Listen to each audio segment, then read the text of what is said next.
So, Lone Rider here, and I just wanted to talk about phones for a second.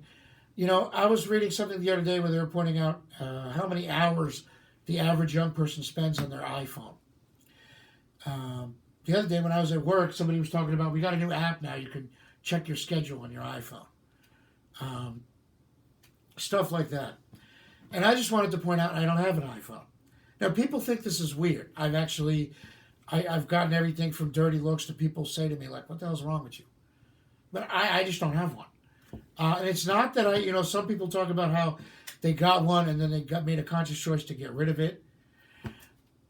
I just never had an iPhone or a smartphone. I just never chose to get one. I didn't see the point. Uh, but now that it's been some years and there's been multiple iterations of iPhones, and I've seen how many people are acting with them, um, I'm glad I never got one because a lot of people are acting as if it's an addictive substance like cocaine or heroin or something like that. And I gotta wonder why is that, right? Now, social scientists and uh, science people have talked about, well, when you get a like on social media, that it triggers like a dopamine release, and basically you're conditioned to respond to certain things. And fair enough, right? But the same could be true for anything that makes you happy, right? The taste of chocolate, a good cup of coffee, seeing a nice sunrise at the conclusion of an early morning bike ride on a fall day. The difference is those don't cost anything and they don't disconnect you from the real world. Um, One of the things I've noticed about people who are addicted to their iPhones, whether they spend the so-called allotted amount of time on them or not, is that whatever time they do spend on them, they're not spending focusing on what's in front of their face. Now, this can lead to everything from dangerous and illegal behavior behind the wheel or on foot, where people run stop signs, nearly hit you with their car, actually hit you with their car, step out on the street and cause an accident, etc., because they're not looking where they're going, because they're on their phone. But it also leads to just a general social disconnectedness. And I've seen it. I was at a diner not all that long ago, maybe about a year ago. And this is when I first started to notice this, right? I was sitting there talking to a friend of mine, and I happened to look over at the next table. There was like a family of three, and two out of the three people were like checking their iPhones in the middle of supper while they were out to eat. This wasn't like they were waiting for the waitress to bring the food or the waiter to bring the food. The food was already in front of them, and they were in the middle of eating a family dinner. But the son's on the iPhone, the daughter's on the iPhone. When I was growing up, if you had to use the phone, first of all, they didn't have cell phones at all back then. But if you had to use the phone, you said, "Excuse me," and you got up from the table. And even after these things came out, I mean, I didn't get one until I was in college, my first year or so of college. And I mainly just got it for emergencies in case I was like out riding my bike and something happened. But yeah, I did get one. But you know what happened if I had to had to use it? Let's say I was hanging out at the local coffee shop where we all used to chill in my college town. There was the post office, the movie theater, and then there was the coffee shop right next to it, and then the train station across the street. And a lot of us would hang out there. They had live music. It was pretty cool. It was the kind of place you could never have today. You had liberals, conservatives, people in the middle, all just chilling and talking to each other. Nobody getting uptight. Nobody demanding a safe space. Nobody throwing a tantrum. Everybody just being cool because it was like, what you did back then. You shared the world with people who might not necessarily be like you, but they were there and you dealt with them like human beings.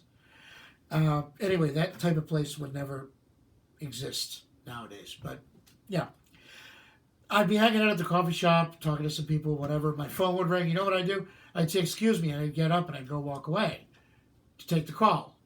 Part of it is, my own privacy. Part of it is you don't want to be rude to the other people sitting at the table. In fact, if I'm on the phone while I'm in a store, which is seldom, and I come up to the cash register, I'll say to the person on the phone, "Excuse me," and I'll put the phone down, finish my transaction, and then pick the phone up again. You know how rude it is? I've been in line where people are on the phone while they're checking out and they don't even say hello to the person who's working the cash register. You know how freaking rude that is? It's just you're a jerk. Now the thing is, they may not be a jerk. Maybe they're really a nice person, but the phone makes them a jerk. The phone addiction makes them a jerk, as it were. And I'm kind of using the word addiction tongue in cheek. It's not an addiction in the normal sense, but I do believe that the behavior, for whatever reason, is habit forming. I also believe that, the social media and cell phone companies know this. Hell, they're trying to market every waking moment of your consciousness. So, do you think they really care about you? No. Probably no more than the government does, right? That's not to say that there's some big conspiracy to brainwash people with the cell phones, although I do believe a historian looking back at the early 21st century, such as where we are now in 2019, could be excused if he thought that these were invented just to keep people docile and, distracted, because that seems to be what their main function is. But,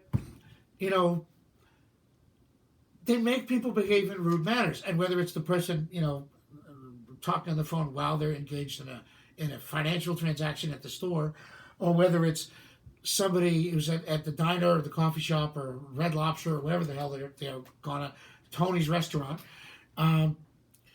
they're sitting there eating at a table and they're futzing on their phone in the middle of dinner. In my day, you excused yourself, all right? Now, people might say, well, your day is past. What are you, a dinosaur? I don't believe acting like you weren't raised in a barn ever goes out of style, okay?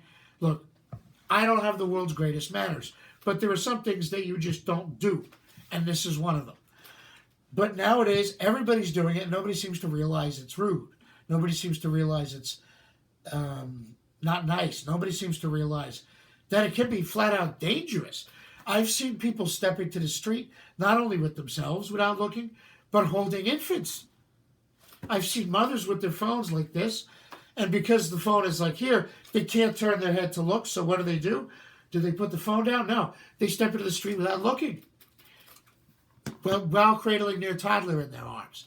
Look, lady, if you want to kill yourself, go home and take some sleeping pills or jump off a pier or something. But to endanger your toddler? Good God, woman, what's wrong with you? I don't think she really thought about what she was doing is all. That's what these things make people do. Now, the cell phone's a miracle amount of technology. It's great. It allows you instantaneous access to any place in the world, basically. It can make Timbuktu as near as the person sitting across the table from you. But it can also make the person sitting across the table from you as removed as Timbuktu. And I choose not to have a cell phone, which is why I have an iPhone. I do have a cell phone, but it's a dumb phone, and there's a reason for that. I don't know how much time I'd spend on one of these if I had a smartphone. But I know that every moment that I did would be a moment that's not spent working on a project like making the hilt for my broadsword, or working on a bike, or trying to write something, or reading a good book, or doing something in the real world, like riding my bike, hiking in the woods, going for a walk on a pleasant, warm spring day, sitting down with a cup of coffee and having a conversation with a real person who's sitting across from you. Whatever happened to that, right? Big question. But I know I'd rather spend my time doing that than glued to a 4-inch screen, slowly losing touch with reality. So that's why I don't have a smartphone. I do have a cell phone, but it makes phone calls. It can sort of receive texts, and it allows me to take pictures, which is all I really need. Honestly, aside from occasionally getting a text message or using it to occasionally make a phone call, the only thing I really do with this is if I'm out riding my bike and I see a really nice, really nice scenery or something cool sunset or something, I could take a picture. And that's pretty cool. Why is that pretty cool? Well, the only reason I need to take that picture is because I'm out there doing something. I'm not sitting in the corner glued to a 3-inch screen watching silly cat videos all day. And I do wonder what's going to become of our society, when you have people who are learning skills that are only fit for the digital, or virtual world. I don't think it's a coincidence that at the same time, young people are spending more time than ever on these things. That you find people who don't have basic life skills. I actually know people who are, we're talking grown men here, not youngsters. I know grown men, young men, but nevertheless, this newer generation, grown men who don't own a single tool and who don't know how to use a screwdriver, a hammer, a wrench. Seriously. Right? Now, not everybody's going to sit there and weld a custom bike frame. Not everybody's going to be able to true a wheel. Not everybody's going to be able to make a broadsword hilt out of steel. I get that. But it's not a question of, are you going to be like some sort of self-taught artisan? It's a question of, are you going to have the basic skills needed to function in the real world and deal with basic things that may go wrong around, let's say, your apartment or your house, or if you're out on the road in your car or a neighbor's car or a friend's car, whatever, or on your bike. And I've been at friends' houses where something breaks, and again, you got a wrench, and they're like, a what? Yeah, not often. Most of my friends, if you ask me, if you ask them, do you got a wrench, they'd say metric or English, and they'd have 2 whole sets. But yeah, I do know people who don't have a single one, and they don't know how to use it.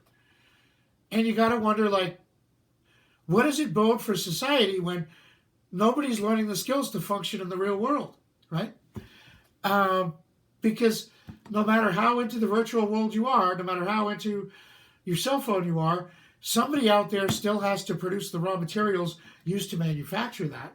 Somebody still has to generate the electricity to power it, etc. And who's going to be doing that in the future when everybody's just glued to their screens like people stuck to the Matrix? I don't know. But what I do know is that right here, right now, I'd rather live my life than a virtual life. I'd rather spend time out there riding my bike or working on a project or reading a good book or whatever than glued to one of these. So I don't have an iPhone. I refuse to get one, and I honestly think I'm better for it. And I'm not usually preachy about the subject beyond, if somebody is behaving recklessly because they're on an iPhone, like they cut me off or they nearly hit me or whatever, I will give them a piece of my mind because that behavior is not acceptable. Never has, never will be. They may think it's the new normal. That's because they're just so out of touch with reality, they really don't realize they nearly committed a vehicular homicide. But when it comes to people just walking around talking on the things who aren't actually causing incipient accidents, I really don't make it a point to lecture people. I really don't make it a point to preach at them. But in the back of my mind, I do look at them and I wonder, what are you doing to yourself? Right? I'd rather take that time, and I would rather live it here in the real world than glued to a 3-inch screen. But your mileage may vary, but that's why I don't have an iPhone. I will never have an iPhone. I'm perfectly happy with this, and I'm going to stick to it. So, Lone Rider out, rock on, be safe, and get out there and enjoy the real world.